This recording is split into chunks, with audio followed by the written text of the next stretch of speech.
광고 없으면 하나님의 말씀 봅시다. 하나님의 말씀은 신명기 15장 1절에서 6절입니다. 구약 성경 285페이지입니다.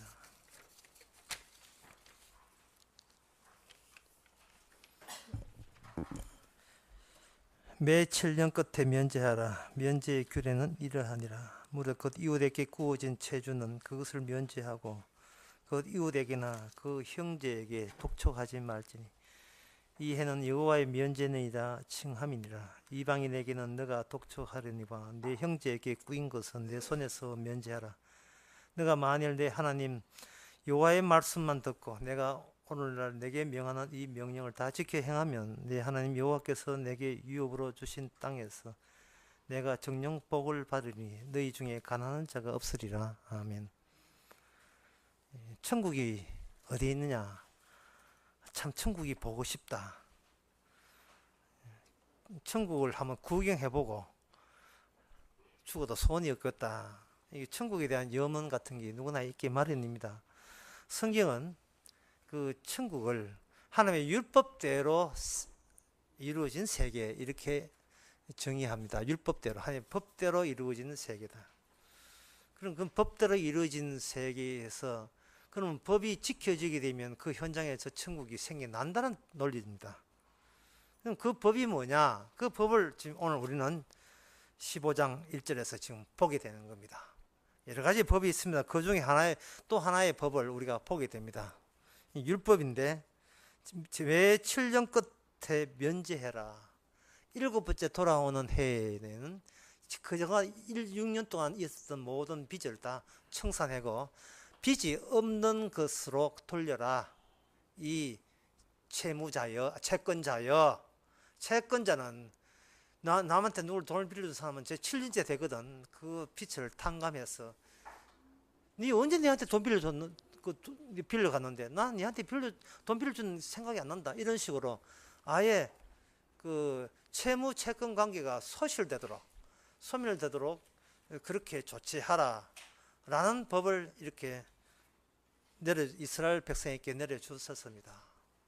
다시 이야기합니다만 천국은 뭐냐 하면 법이 법대로 완성될 때 그게 천국입니다. 그런데 그 천국이 이스라엘에게 주어졌다고 방금 제가 이야기했습니다. 이 말은 다른 나라한테는 주어지지 않았다는 이야기죠. 다른 나라한테는. 그러면 다른 나라한테는 천국을 경험할 수 있는 경험조차도 허락되지 않았다 이렇게 되는 겁니다. 그럼 제가 이렇게 하면 참 이스라엘은 참 좋겠다. 왜? 천국을 경험할 수 있는 법을 받았기 때문에 참 좋겠다라고 생각하실 거예요. 그러나 천국의 법을 받고도 지키지 못하면 그게 천국의 또 대척점에 있는 지옥이 된다는 사실을, 저주받는 그러한 상황이라는 사실을 우리가 고려해야 됩니다. 법을 받아놓고 그냥 안 받은 척 할 수는 없어요. 법을 받아놓고 못 지키면 지옥이요, 이게 지키게 되면 천국이 되는 겁니다. 이스라엘 백성들은 하나님이 계시는 천국을 접하기 위해서 하나님께서 무슨 갈고리 또는 낚싯줄처럼 엮어 놓은 것이 뭐냐? 율법이에요. 그 율법에 대해서 온전함으로 다 지킴으로써 걸려들면 그들은 천국을 맛보게 되지만, 만약에 그 율법에 위반하게 되면 그 율법에 어떤 그 결과를 낳느냐 하면은, 율법을 아는 자가 율법대로 살지 못하면 호되게 저주를 받는 그 벌칙이 율법 안에 이미 내장되어 있어요.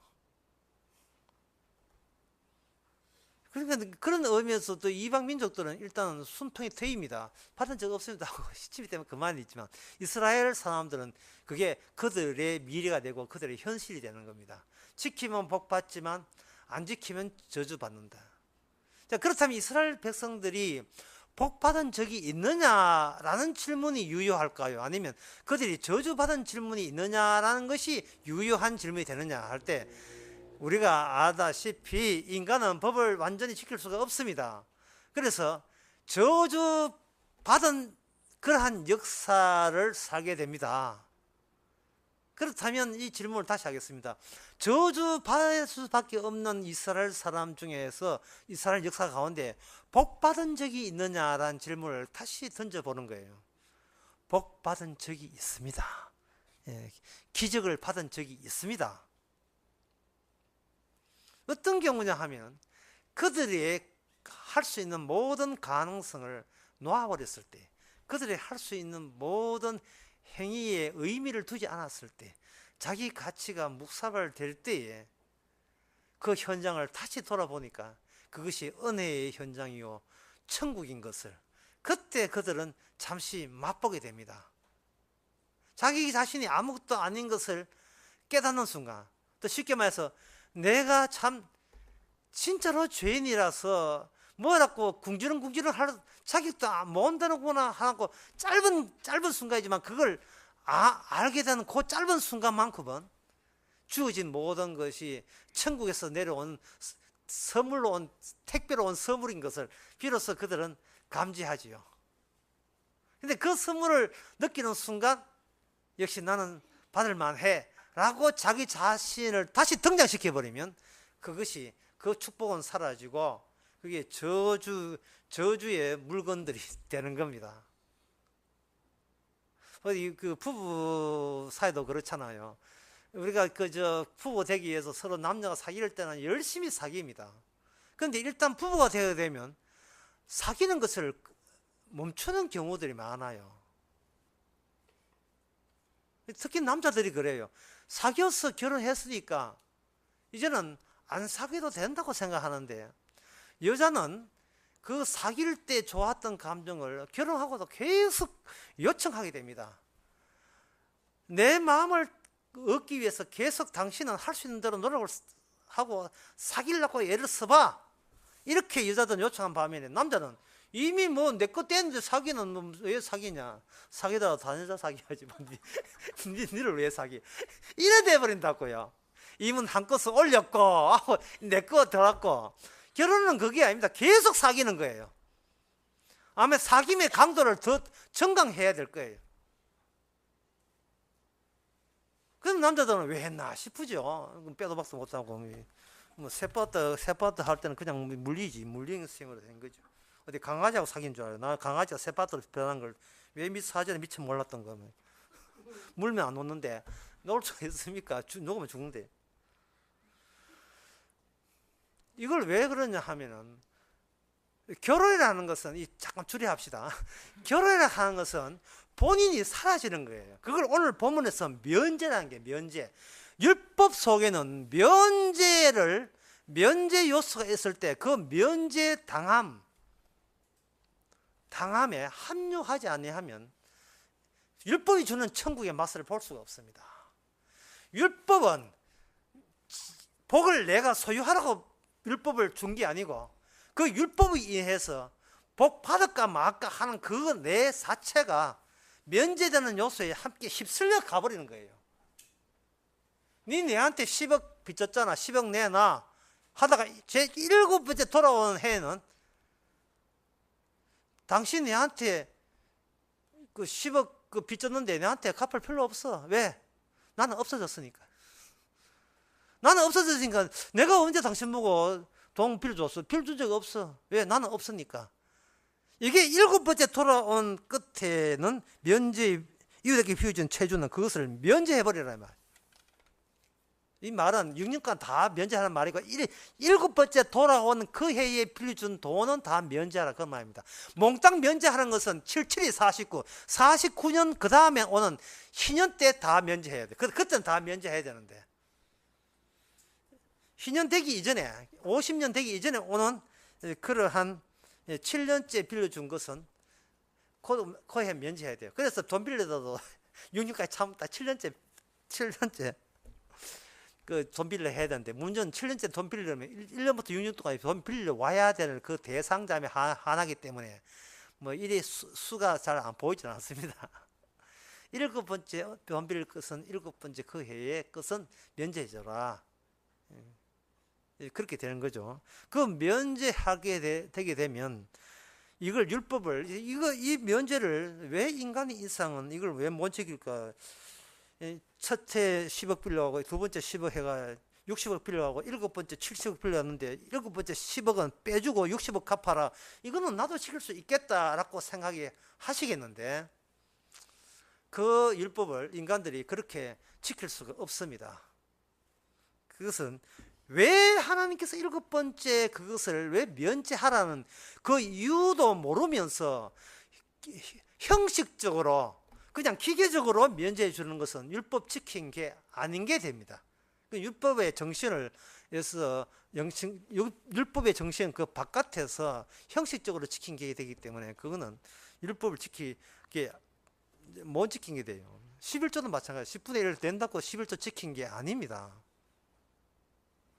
그러면 왜 하나님께서 일곱 번째 날에는 이렇게 그 빚을 탕감해 줘라 하느냐? 이유가 뭐냐 하면은 그 땅이 있는데 그 땅과 그 모든 이스라엘 소유권자가 인간이 아니고 인간 속에 있는 개별자가 아니라 하나님이 소유권자이기 때문에 그렇습니다.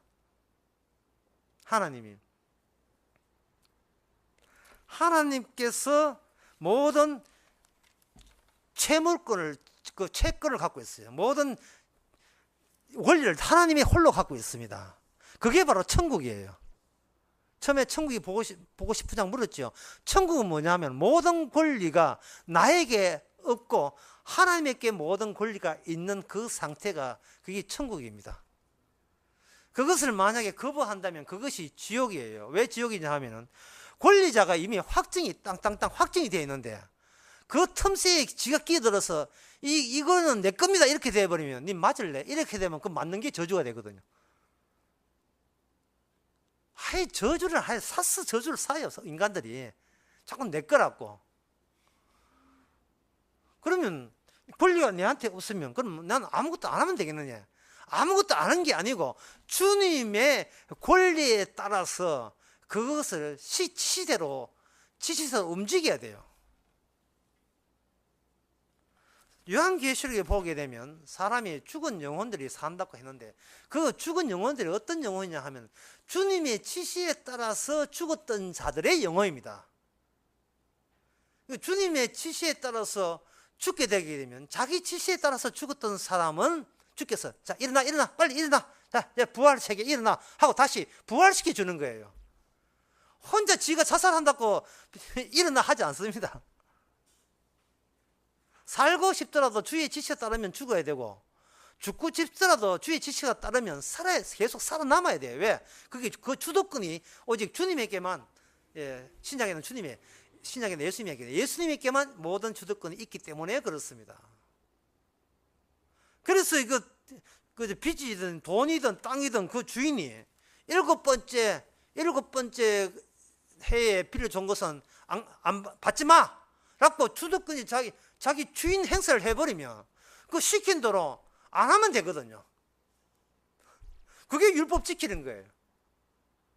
나는 당신의 종입니다. 시킨 대로 할 뿐이지 제가 쟤한테 하는 권리는 전혀 없습니다. 이게 바로 율법의 정신입니다.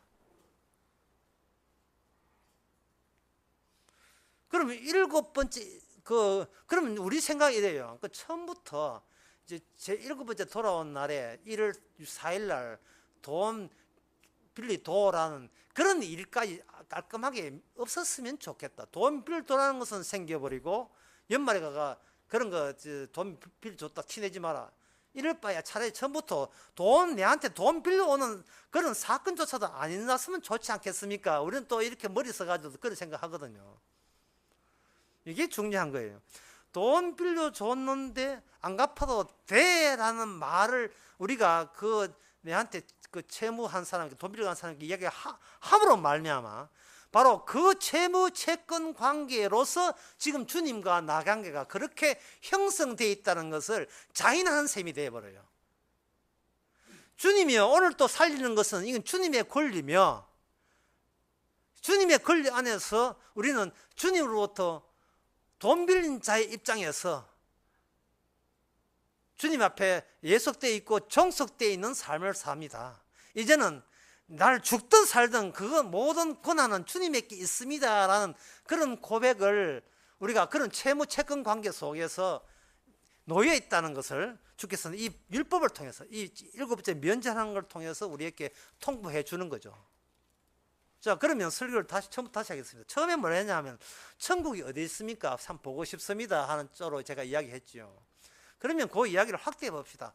하나님은 어디에 계십니까? 하나님은 어디에 계신가?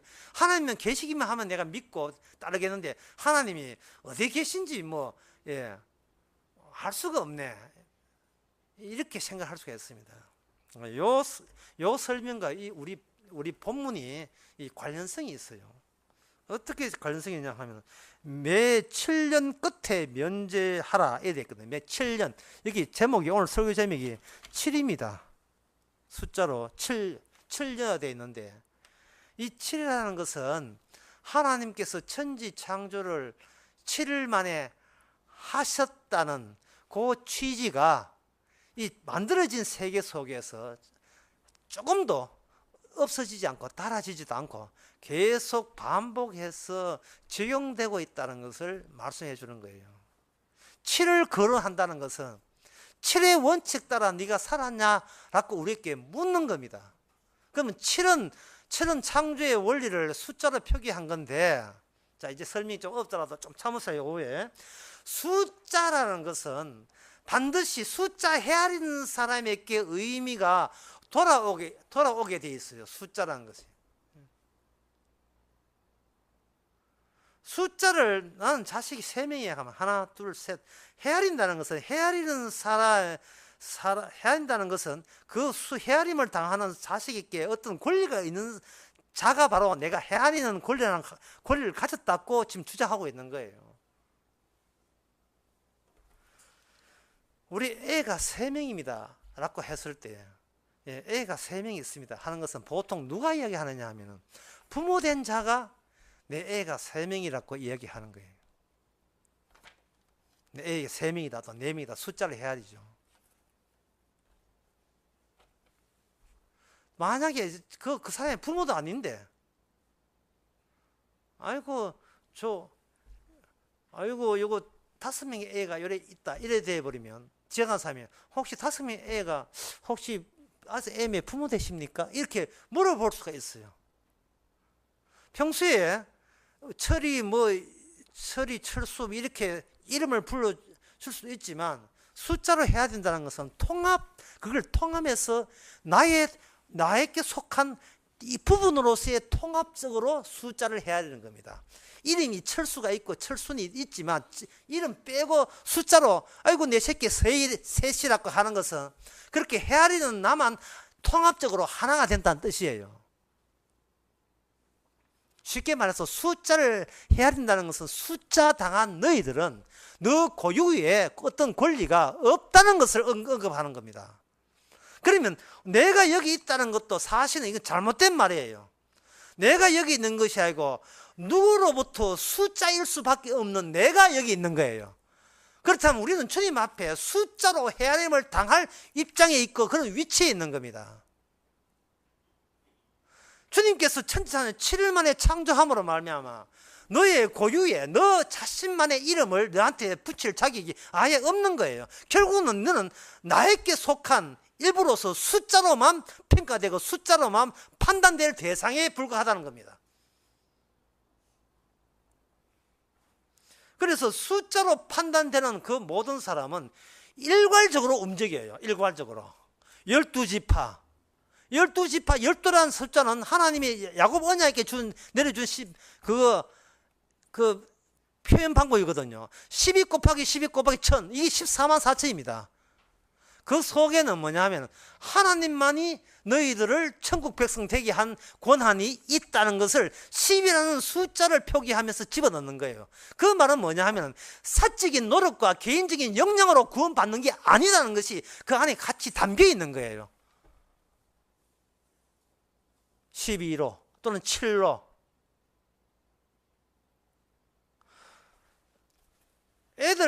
애들은 그 학급에서 명찰을 달지요. 그러나 교도소 가게 되면 명찰 다른 게 아니고 숫자로 채워집니다. 이 말은 너는 여기 너희들이 있던 내에서 나가던 그 고난은 당신에게 있지 않다는 거예요. 우리가 숫자를 호명할 때 그 숫자에 의해서 당신은 이제는 밖에 나갈 수 있고 들어올 수 있고 이 말이에요. 이 바닥에 들어와서는 이름은 없고 숫자로만 이해되는 겁니다. 3211678339 내 군번이거든.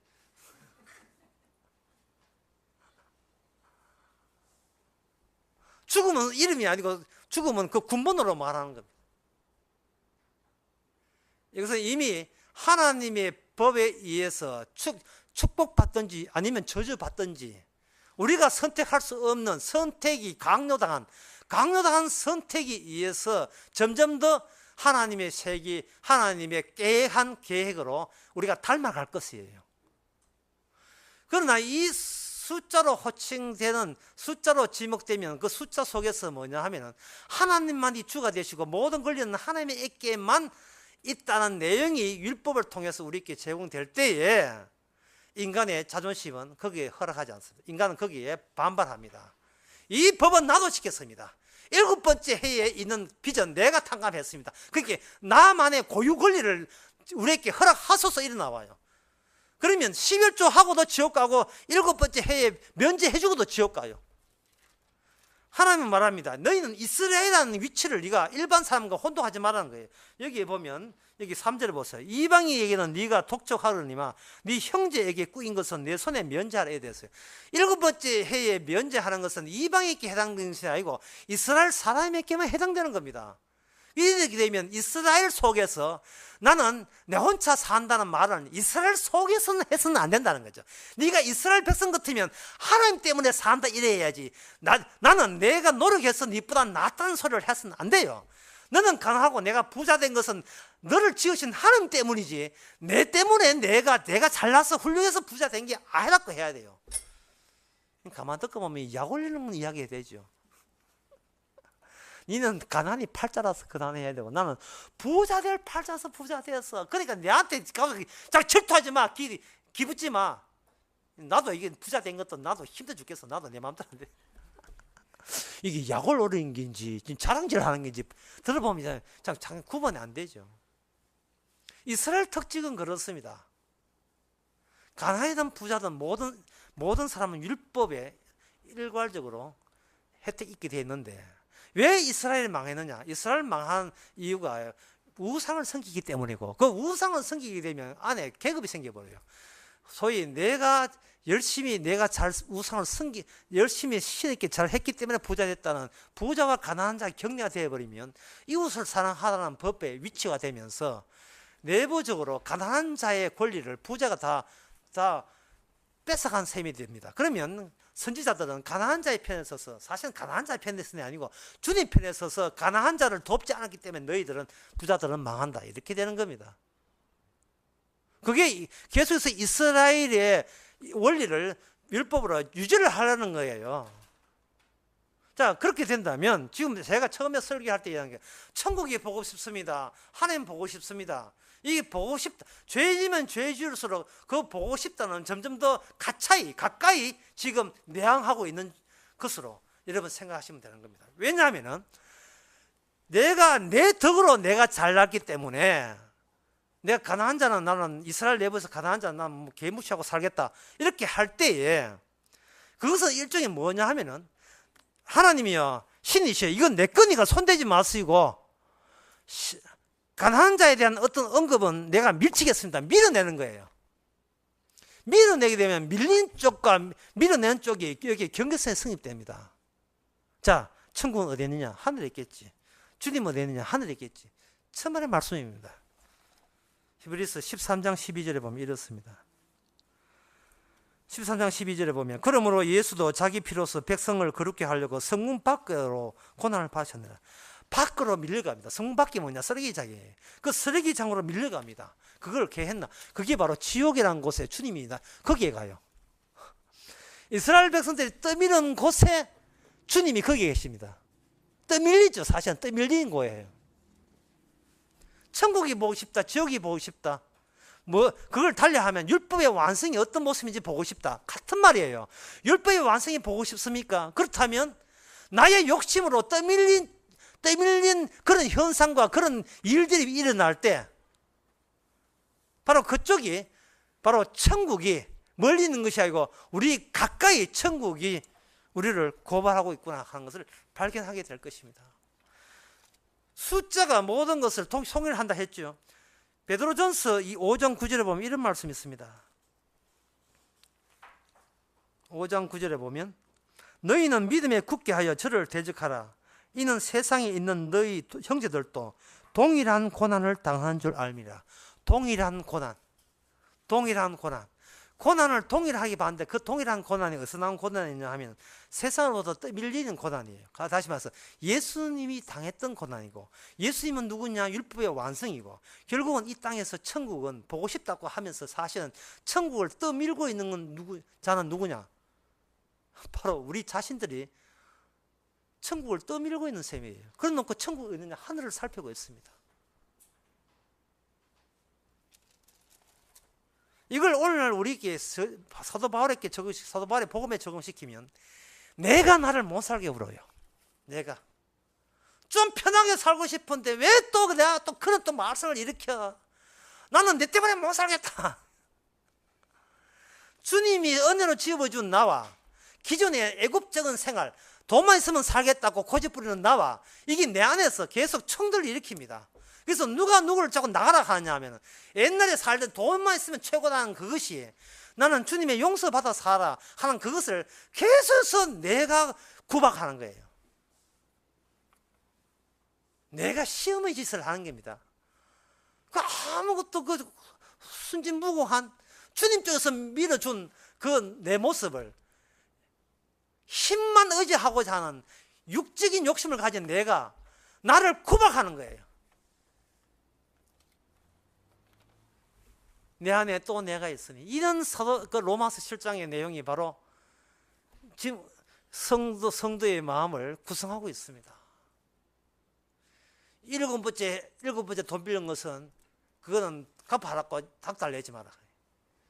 그러면 그 돈 또 내가 얼마나 애써서 버린 돈인데 그걸 갚지 마라 하면 나만 손해게 이게 또 내한테 또 소리가 나와요. 지킬까 하야돼요. 천사냐 악마냐 이게 내 속에서 계속해서 둘이 싸우고 있는 겁니다.